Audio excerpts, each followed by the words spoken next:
وابسته است و به هر کس همون نیتی میرسه که قصد کرده است. هر قصدی کرده است همون را بگیره ثواب شد. و میگه فمن کان هجرته، هر کس هجرتش به خاطر الله و پیغمبر فهجرته الی الله و رسوله. و من کان هجرته لدنیا یصیبها او للمرأة فهجرته، مقصد هر کسی که قصد نیتش به خاطر دنیا باشه یا به خاطر زن باشه، هر چیزی که قصد کرده همون میرسش. و در شرح همین حدیث انا امام بخاری آورده است، میگه که از عبدالله ابن مسعود میگه که همین نزول همین حدیث به یک شخصی وابسته است. یک مرد میگه به یک زن قرشی عاشق بوده است. او زن ام القیس نام داره. ام القیس. و میگه که من ربگی بسیار التماس میکنه، اگر میگه هجرت کنی میگیرم. زن غیور هجرت میکنه از مکه به مدینه، به خاطر همون ام قیس از مکه به مدینه میآید. بعد پیغمبر خدا صلی الله علیه و سلم میگه همین حدیث رو گفت، اینا ببین زن صالحه به غیرت همون مرد که این مکه کشید به مدینه را آورد، در قطار صحابه پیغمبر صلی الله علیه و سلم مستقیمش کرد، ثواب مهاجرا را گرفت. مهاجرایی را که ذکر و صفاتشون را خدای تعالی در قرآن عظیم شأن آورده. در مدینه منوره یک زن میزیست با نام رومیسا، ولی ایشون قوری از دخترچش رومیسا نام کرده است. رومیسا کنیش ام سلیمه، ام سلیمش میگن. این زن از همون شوهرش یک فرزند داشت با نام انس. قبل درباره همین انس ابن مالک رفته است. وقتی که ایمان آورد همین زن، پیغمبر خدا صلی الله علیه و سلم آنو دیده ایمان آورد، در مدینه منوره ایستاده ایمان آورد به حضرت. این شوهرش دماغش سوخت، نظر نام داره، دماغش سوخت. این تو مرا نپرسیدی و مسلمان شدی و دینی بابایی تا ایواز کردی؟ گفته او مرده که به غیرت هم شوریده پرتاب خانه و در و فرزنده بر رفت. در همون مسافرت یا در جای مرد است، در هم طرفای شام. این زن به شوهر بده که به حد زنی صاحب جمالی، زنی صالحه بوده است. یک شخصیت بسیار معروف و مشهور در همین شهر یثرب با کنیه ابو طلحه همین را دوست می داشته است. نزدش خواستگاری اومد، گفت بیا یا ام سلیم، گفت بیا مرا بگی. گفت زوری تو به مهر من نمیرسه. ابو طلحه گفت من جان نفیدو میکنم، مالی دنیا را گپای، من جان نفیدو میکنم، من همین جوانیم گفت عاشقی تو، همین آرزو میکنم بیا بگیرم. ابو طلحه بسیار صاحب جمال بود، بسیار وزیب خشرو بود، زیبای عربش میگفتن، حتی قامت بلند بود. گفت چقدر مولت بیارم، اگر پول و مالی خودم نرسید قرض میکنم، مهر پرداخت میکنم. میگه رومیسا گفت که مهر ما کلمه شهادتی تو، بگو اشهد ان لا اله الا الله و اشهد ان محمدا عبده و رسوله. غیرتی زنک رو ببینید.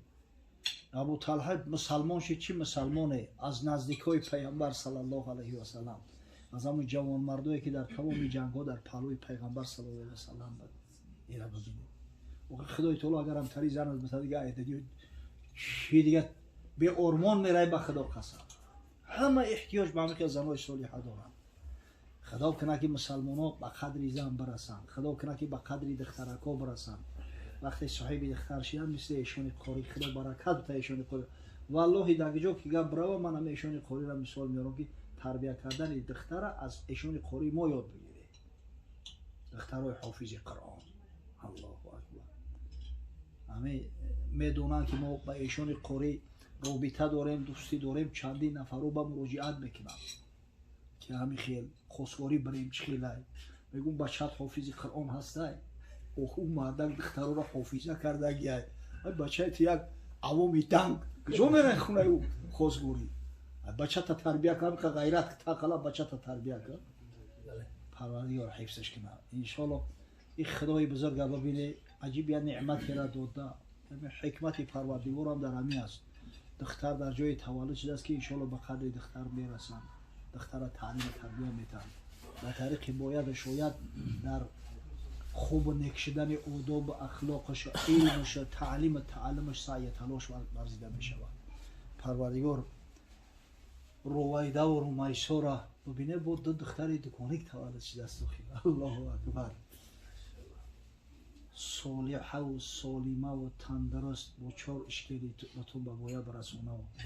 پروردگار مثل پیونداشو، مثل خشو تبارو، مثل پدر حافظ کل قرآن، محبه خدا و پیغمبر، دخترایی که جامعه براشون احتیاج داشته باشه به کمال برسونه.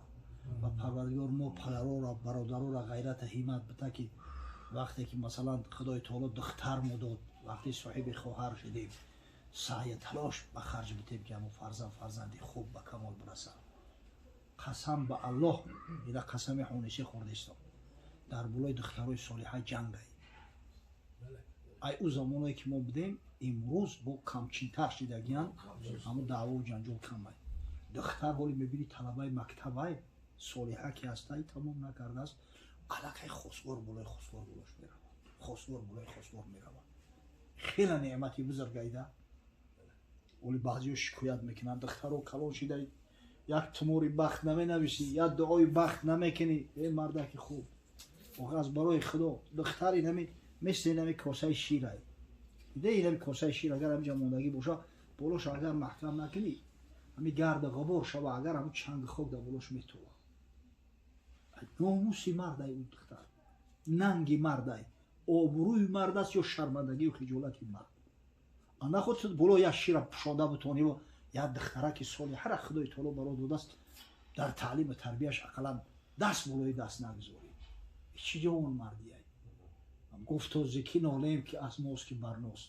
انا باید ما خود ما شکایت ای خود ما گیله کنیم، به دستی خود ما همی کارو را میکنیم. و ایلو قسم به الله برای دخترای صالحه میگم که این چیز بازی و این کاروی هست، 10 ها آدم قطار ایستاده خواستگاری میرود. انشالله اگر پدرها همی را درک کنن، برادرها همی را درک کنن، جامعه دیگرگون میشود، جامعه اسلام میشود. این زن فقط برای آغوش گرفتن نیست که زن مادر فرزندا تای، زن مادر فرزندا ای. زن انمو زمینی هست که تو میخوایی که انمو نسل خطه در اوجا برویانی. ای دامن او زن خدای تعالی برای تو فرزند میده. زن اگر پاک دامن نباشه از چی امید میکنه که ای دخترای پاک دامن به دنیا میآید؟ همون بزرگا پیش میگفتن که از زن غر دختری سالم نیاید در وجود، از زن غر بروید زان که استازش غر است. باور کنید به خدا قسم هم مردم پیش اوقات سوادی کافی نداشتن یا تجربه خوب داشتن، نمیدونم شاید تجربه خوب داشته باشن. ببین برای اون که دختر خواستگاری بروند اول اوچش هم دیدن، اما اوچش خیلی چلفس نباشه، به احترام نباشه نسبت شوهرش، رفتار و کردارش چخیلی تقوا داره، صالحه هستی نیستی، او گنه تاثیر خچه میرسونه در این مسئله.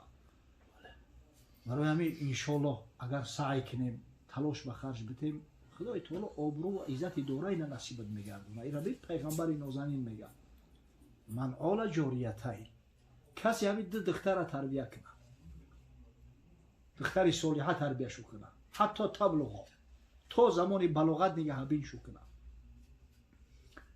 جا یوم القیامتی انا و هو کهاتین یا معی کهاتین، فردا روز قیامت همراه من میگم میایم مثل اینمی 2 انگشت و زم اصابعه، انگشتاش هم تزم کرد. اینم چه خیلی که اینمی 2 انگشت پهلو با پهلو هستن. انا میخوام همراه من خداوند حشرش میکنه، همراه من در فردوس اعلی مستقرش میگردونه. الله اکبر. اوه از این نعمت زیادتر میشه.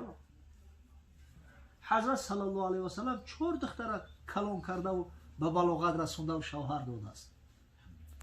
بیبی زینب، رقیه، ام کلثوم، فاطمه و پسر چاکاش ده همون خوردیشو از دنیا گذشتگیان. اما همین 4 دختر حضرت کلام کرد، شوهر شو دادگی، مقصد که خانهای مسلمانو را آباد کردن. چی دخترای تربیه کرده است. سبحان الله. و خدا قسم اگر همین شب تا سحر در برای صفت دخترای پیغمبر گپ زنیم هیچ نمیمونه. مقصد دخترایی که شوهرها را دوست می داشتن، احترامشون را به جا می آوردن.